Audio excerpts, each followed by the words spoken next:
మహాగణాధిపతయే నమః. ఓం గురుభ్యో నమః. ఓం శ్రీమాత్రే నమః.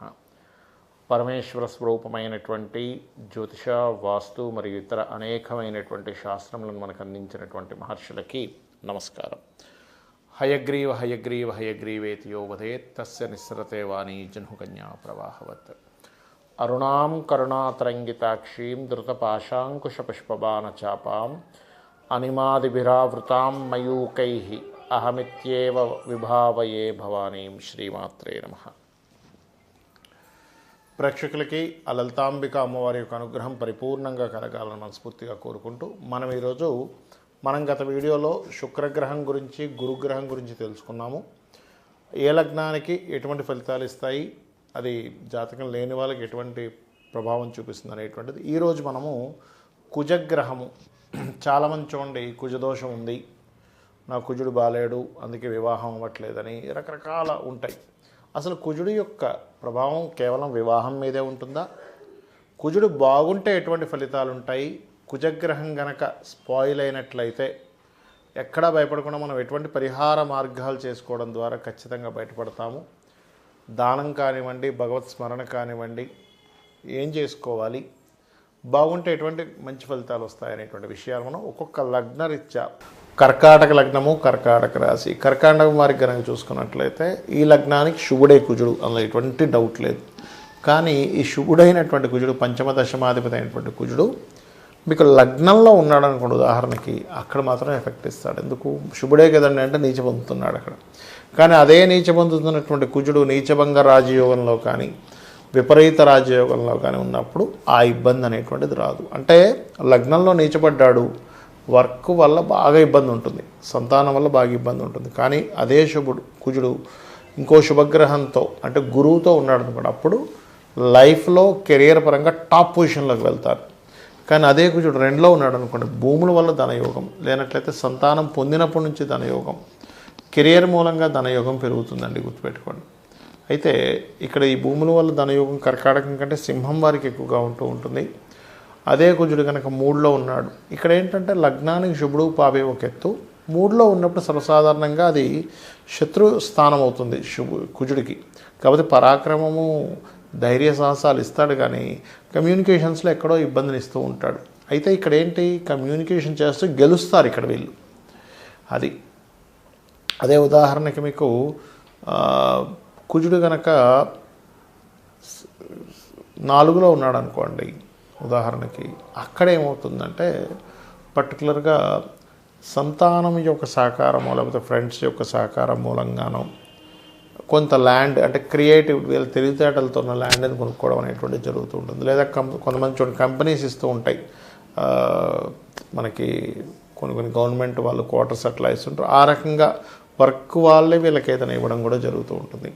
పంచమాధిపతి పంచమంలో ఉన్నాడు కుజుడు, ఉదాహరణ కర్కాటక లగ్నానికి, అప్పుడు మాత్రం మీకు సంతానం కలిగినప్పటి నుంచి మీ లైఫ్ అనేటువంటిది స్టార్ట్ అవుతుందని గుర్తుపెట్టుకోండి. ఫైనాన్షియల్ గ్రోత్ అనేటువంటిది. 6లో ఉన్నాడు, అప్పుడు మాత్రం కొంత అంటే రుణం తీర్చుకునేటువంటిది. చాలామంది చూడండి అప్పులు చేస్తున్నామండి కానీ అప్పులు తీరుస్తామో లేదో అంటూ ఉంటారు. కానీ అప్పులు తీర్చేటువంటి శక్తి కుజుడు 6లో ఉన్నప్పుడు ఇస్తాడు. మరి 7లో ఉన్నాడు, తెలిసిన వారిని వివాహం చేసుకోవాలి, ప్రేమించిన వారిని వివాహం చేసుకోవాలనే ప్రయత్నం కొంతవరకు ఫలిస్తుంది. అదేవిధంగా కాస్త జీవిత భాగస్వామి కాస్త ఎక్కువ ప్రేమగా కూడా చూసుకుంటూ ఉంటుంది. చాలామంది ఏమనుకుంటారు, ఆ 7లో కుజుడు ఉంటే నష్టం అనుకుంటారు, కానీ కర్కాటక లగ్నానికి నష్టం కాదు, గుర్తుపెట్టుకోండి. కర్కాటక లగ్నానికి కుజుడు 7లో ఉంటే జీవిత భాగస్వామి స్ట్రాంగ్ ఉన్న అమ్మాయి వస్తుంది, ఎట్ ద సేమ్ టైం తను బాగా చూసుకుంటుంది కూడా. కానీ పాడైతే మళ్ళీ దాని క్వాలిటీలు తగ్గుతాయి, ఇది బాగా అర్థం చేసుకోండి. అదేవిధంగా అష్టమంలో ఉన్నప్పుడు మాత్రం కుజుడు కొంచెం రీసెర్చ్ సైడ్, మీ ఆలోచనలను రీసెర్చ్ సైడ్ ఉండడము, సంతానం రీసెర్చెస్ రిలేటెడ్ సంబంధించిన వాటిలో బాగా కలిసి రావడం వాళ్ళకి అట్లాంటివి ఉంటూ ఉంటాయి. 9లో ఉన్నాడు, అలాంటప్పుడు ఏంటంటే పర్టికులర్గా ఆధ్యాత్మిక చింతనలో ఆధ్యాత్మికం వైపు బాగా వెళ్ళడం. కానీ దశమాధిపతి దశమంలోనే ఉన్నాడంటే మీరు మరియు మీ జీవిత భాగస్వామి ఇద్దరు కూడా జాబ్ చేస్తారని గుర్తుపెట్టుకోండి. లాభంలో ఉన్నప్పుడు ఏంటంటే ఈ ఫ్యాక్టరీసు, లేనట్లయితే ఈ పవర్ రిలేటెడ్ వాటి మూలంగా లాభాలు రావడం జరుగుతూ ఉంటుంది. కాకపోతే ఇక్కడ ఏంటంటే లాభంలో ఉన్నప్పుడు పర్టికులర్గా కుజుడు కొన్ని విషయాల్లో అంటే మీకు అంటే వ్యయాధిపతి పాడయ్యాడు, లేకపోతే మిగతా గ్రహాలను కూడా తీసుకోవాలి. వాటిని బట్టి ఉంటుంది మీకు ఎంత లాభం వస్తుంది అనేటువంటి. ఎందుకంటే ఖర్చుని బట్టి లాభం వస్తూ ఉంటుంది. కాబట్టి వ్యయాధిపతి ఎలా ఉన్నాడో చూసుకోవాలి. అదేవిధంగా 12లోనే కుజుడు ఉన్నాడు అనుకోండి ఉదాహరణకి, అప్పుడు మాత్రం మీకు ఉన్న ప్రాంతం కాకుండా వేరే ప్రాంతాలకు వెళ్ళి ఉద్యోగం చేయడము. ఇక్కడైతే వేరే ప్రాంతానికి వెళ్ళాలంటే ఇక్కడ విదేశీ యోగం ఉందా లేదా చెక్ చేసుకోవాలి. అలా చెక్ చేసుకుని వెళ్ళినట్లయితే అద్భుతంగా ఉంటుంది. ఇక మీరు చేయవలసినటువంటిది సుబ్రహ్మణ్యేశ్వర స్వామి ఆరాధన చేయండి, అన్ని విధాలా బాగుంటుంది. ఈ కుజగ్రహ సంబంధించిన విషయంలో అనేక మందికి చాలా అపోహలు ఉన్నాయి. ఏమిటంటే లగ్నానికి శుభులు పాపులు అనేటువంటి కాన్సెప్ట్ తెలియక లగ్నం నుంచి ఎక్కడున్నా కుజుడు పాపనే అనుకుంటున్నారు. కాదు, ఒకటి గుర్తుపెట్టుకోండి. మనకి పరాశర మహర్షి చెప్పినటువంటి శ్లోకాల్లో సర్వే త్రికోణ నేతారో గ్రహా శుభఫల ప్రదాహ అని చెప్పడం జరిగింది. అంటే త్రికోణాధిపతులు కనుక అయినట్లయితే వాళ్ళు శుభ ఫలితాలు ఇస్తారు. అంటే ఏ లగ్నానికి శుభులు అసలు కుజుడు తీసుకుంటే మేషము, కర్కాటకము, సింహము, వృశ్చికము, ధనస్సు, మీన లగ్నానికి శుభుడవుతాడు. ఎందుకు? మేష లగ్నానికి లగ్నాధిపతి, కర్కాటకానికేమో పంచమాధిపతి, సింహానికి భాగ్యాధిపతి, వృశ్చికానికి కూడా లగ్నాధిపతి అవుతాడు, ధనస్సుకేమో పంచమాధిపతి, మీనానికి భాగ్యాధిపతి. త్రికోణాధిపత్యాలు వచ్చాయి కదా.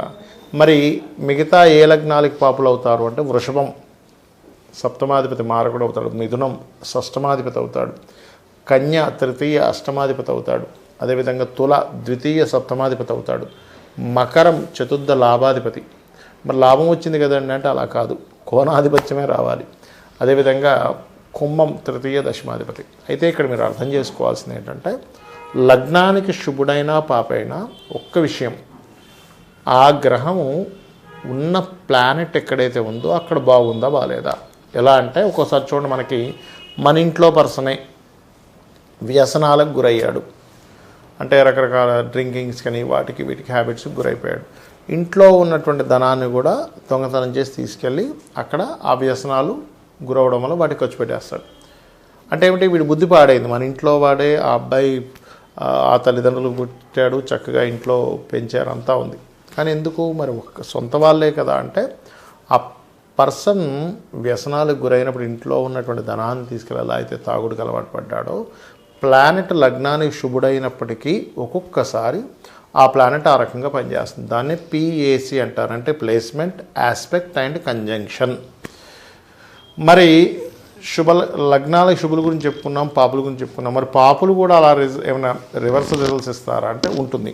అంటే ఈ కొన్ని లగ్నాలు పాపులు అనుకున్నాం. ఏవేవి? వృషభము, మిథునము, కన్య, తుల, మకర, కుంభ లగ్నాలు. అయితే ఈ లగ్నాలకి కుజుడు పాపి ఫైన్, కానీ ఒక్కొక్కసారి ఇది కనుక వెళ్ళి శుభ నక్షత్రాల్లోని శుభరాశుల్లో ఉన్నప్పుడు అది శుభ ఫలితాలు ఇచ్చేస్తుంది, పాపత్వం పోతుంది. ఎలా అయితే మనకు సంబంధం లేనటువంటి వ్యక్తులు కూడా బయట ఎవరో పరిచయమై వాళ్ళు మన పట్ల కేర్ చూపిస్తారు, ఒక్కోసారి మన పట్ల ప్రేమ చూపిస్తారు, ఎంతో నమ్మకంగా ఉంటారు. కొంతమంది, అందరూ అనట్లేదు నేను, కొంతమంది మోసం చేసే వాళ్ళు కూడా ఉంటారు. అలాగా బయట వాళ్ళైనా ఇంట్లో వాళ్ళైనా అది మనుషుల తత్వాలని బట్టి వాళ్ళు ఎలా మనతో ప్రవర్తిస్తారో లగ్నానికి శుభుడైనా పాపైనా ప్రవర్తన జరుగుతుంది. అయితే ఇక్కడ ఏంటంటే లగ్నానికి శుభుడై ఇంకా శుభగ్రహాలతో కలిస్తే ఇంకెక్కువ శుభం ఉంటుంది, పాపగ్రహాలతో కలిస్తే ఇంకా ఎక్కువ పాపం ఉంటుంది. ఎందుకు చెప్తున్నాను అంటే మాట, చాలామంది కుజ సంబంధించిన విషయంలో కుజ దోషము అనేది చాలా బాగా పట్టుకుంటారు.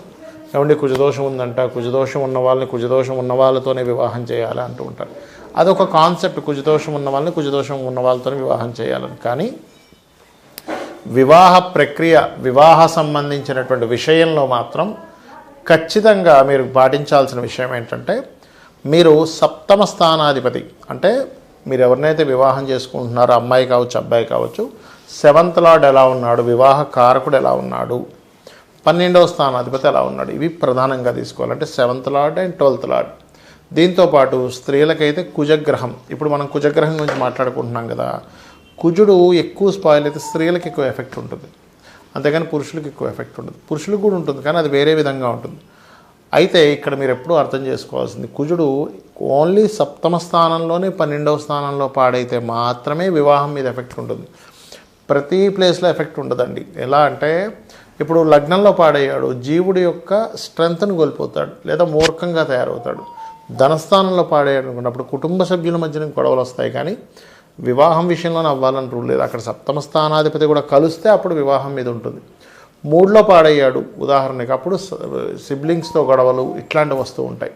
అలా ఏ స్థానంలో పాడైతే, ఉదాహరణకి 4వ స్థానంలో పాడయ్యాడు కుజుడు, అలాంటప్పుడు వాళ్ళు ఆ కుజుడు ల్యాండ్స్కి కారకుడు కాబట్టి ల్యాండ్స్ కొనుక్కోకూడదు, అపార్ట్మెంట్స్ కొనుక్కోవాలనే విషయం తెలుసుకోవాలి. లేదా అతని పేరు మీద కొనుక్కోకుండా అతని జీవిత భాగస్వామి పేరు మీదో పిల్లల పేర్ల మీదో కొనుక్కోవాలి. ఈ జాగ్రత్తలు పాటించాలి. పంచమంలో పాడైపోయాడు, అప్పుడు ఏమవుతుంది, వాళ్ళకి మిస్క్యారేజెస్ అవ్వడము ఇట్లాంటివి జరుగుతూ ఉంటాయి.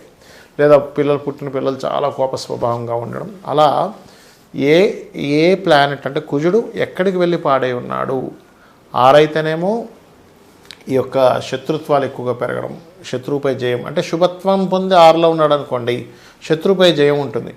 పాపత్వం పొంది 6లో ఉన్నాడు అనుకోండి శత్రుపీడ ఎక్కువగా ఉంటుంది. చాలామంది అంటుంటారు, ఏమండి మాకు బాగా శత్రువులు ఉన్నారండి. అలాంటప్పుడు ఏం చేయాలి, సుబ్రహ్మణ్యేశ్వర స్వామి ఆరాధన చేసుకోవాలి. అదేవిధంగా మీకు సప్తమంలో 12లో ఉంటే వివాహం మీద చూపిస్తుంది ఎఫెక్ట్ అన్నాను కదా, అలాంటప్పుడు చక్కగా మీరు గోవుకి క్యారెట్స్ బెల్లము తినిపించడము ఇవి చేస్తున్నట్లయితే, ముఖ్యంగా కుజుడు శని కలిసి ఉన్నారనుకోండి, గోవుకి బెల్లము క్యారెట్స్ తినిపించినట్లయితే తొందరగా దాని యొక్క ఉపశమనం అనేటువంటి లభిస్తుంది. అదేవిధంగా కొంతమంది కుజదోషం కాస్త కుజదోషంలా కాకుండా సర్పదోషంగా మారుతుంది రాహుతో కలిసినప్పుడు. అలాంటప్పుడు రాహుకేతులు పూజ చేయించుకోవడము, కుజ రాహుకేతు గ్రహాల దగ్గర దీపారాధన చేయడము ఇవి చేస్తూ ఉండాలి. ముఖ్యంగా సుబ్రహ్మణ్యేశ్వర స్వామి క్షేత్రాలకు వెళ్తున్నట్లయితే కూడా బాగుంటుంది. అయితే ఇక్కడ ఏంటంటే మనకు ఆయుష్ని శని భగవానుడు ఎలా ఇస్తాడో కుజుడు కూడా ఆయుష్ని నిర్ధారణ చేస్తూ ఉంటాడు. ఎందుకంటే లగ్న అష్టమాధిపతి కుజుడు బాగా పాడయ్యాడు అనుకోండి, అందుకే చూడండి సడన్ డెత్స్ అంటూ ఉంటాం. అసలు అనుకోలేదండి, సడన్గా స్ట్రోక్ వచ్చింది, సడన్గా హార్ట్ అటాక్ వచ్చింది, వెళ్తూ యాక్సిడెంట్ అయింది అంటూ ఉంటాం. బికాజ్ ఆఫ్ కుజుడు పాత్ర అక్కడ ఉంటుంది. మరి ఇలా గ్రహాలు ఇలా ఉన్నప్పుడు అప్పుడు ఏం చేయాలి, అసలు జాతకమే లేదు, ఏమీ లేదు, కానీ మాకు లైఫ్లో ఎక్కువగా భూమి మూలంగా ఇబ్బందులు వస్తున్నాయి, అన్నదమ్ముల మూలంగా ఇబ్బంది వస్తుంది, యాక్సిడెంట్స్ అవుతున్నాయి, లేనట్లయితే బాడీలో స్ట్రెంగ్త్ లేనట్టుగా ఉన్నాము, ఎనర్జెటిక్గా లేకపోతున్నాము అంటే దాని అర్థం మీ జన్మజాతకంలో కుజగ్రహం పాడైందని. అలాంటప్పుడు మీరు చేయవలసింది చాలా సింపుల్గా కుజ శని రాహు గ్రహాల దగ్గర దీపారాధన చేయండి.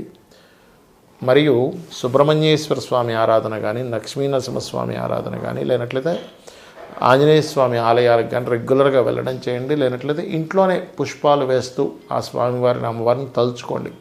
అప్పుడు ఏమవుతుందంటే ఈ కుజగ్రహ ప్రభావం పూర్తిగా తగ్గుతుంది. పూర్వజన్మల్లో మనం చేసినటువంటి కర్మలే ఈ రూపంలో వస్తాయి. అంటే పూర్వజన్మలో ఎవరైనా ల్యాండ్ తీసుకున్నాము, ఈ జన్మలో మన ల్యాండ్ ఇంకెవరెవరు లాక్కోవడమో, లేకపోతే ల్యాండ్ కొనలేని పరిస్థితి రావడమో, ఇబ్బంది పడ్డమో ఇట్లాంటివి జరుగుతూ ఉంటాయి. అన్నదమ్ములతో సఖ్యత లేకుండా అన్నదమ్ములను ఇబ్బంది పెట్టాము, అప్పుడు ఈ జన్మలో అన్నదమ్ముల ద్వారా ఇబ్బందులు గొడవలు వస్తూ ఉంటాయి. అలాగా ఒక వ్యక్తి తనంతట తాను స్వయంగా నిలబడదాము అనుకునేటప్పుడు మీరు ఆ వ్యక్తిని ఇబ్బంది పెట్టారు. ఈ జన్మలో ఏమైపోతుందంటే మీరు నిలబడే స్థితిలో కూడా కోల్పోతుంటారు. అలా మనం చేసినటువంటి కర్మే ఈ రూపంలో ఇక్కడ వచ్చి ఇబ్బంది పెడుతూ ఉంటుంది, మనం అనుభవిస్తూ ఉంటాం. అంతేగాని కుజుడు ఏదో మన మీద పగబెట్టుకొని వచ్చి ఆయన ఏం చేయడు. మనం చేసుకున్న కర్మ కుజుడు రూపంలో వస్తుంది. ఇట్లాంటివన్నీ గొడవలు కావచ్చు, ఈ భూములు కావచ్చు, ఫ్యాక్టరీస్, కొంతమంది చూడండి ఫ్యాక్టరీ పెట్టి నష్టపోతుంటారు. అంటే ఏమిటి, పూర్వజన్మల్లో ఒక మంచి ఫ్యాక్టరీ మీకు ఎవరైనా అప్పచెప్తే మీరు దాన్ని కాస్త లాస్లోకి తీసుకెళ్ళి కావాలని పని కట్టుకొని వాళ్ళని ఇబ్బంది పెట్టినట్లయితే మీరు ఈ జన్మలో ఫ్యాక్టరీలు పెట్టి ఇబ్బంది పడతారు. ఇది వెరీ క్లియర్లీ మనకి కర్మ విపాకము అనేటువంటి గ్రంథంలో ఉన్నటువంటి విషయాలు నేను చెప్తున్నాను అన్నీ కూడా. కాబట్టి చాలామంది భూములు కబ్జాలు చేస్తుంటారు ఈ జన్మల్లో. వాళ్ళకి శాస్త్రం ఏం చెప్పిందంటే కర్మ విపాకం అనేటువంటి గ్రంథము 1000 జన్మలు మలములో పురుగుగా పుడతాడట ఆ వ్యక్తి. కాబట్టి ఇవి గుర్తుపెట్టుకోండి. సుబ్రహ్మణ్యేశ్వర స్వామి ఆరాధన చేయండి, అన్ని విధాలా బాగుంటుంది. శ్రీమాత్రే నమః.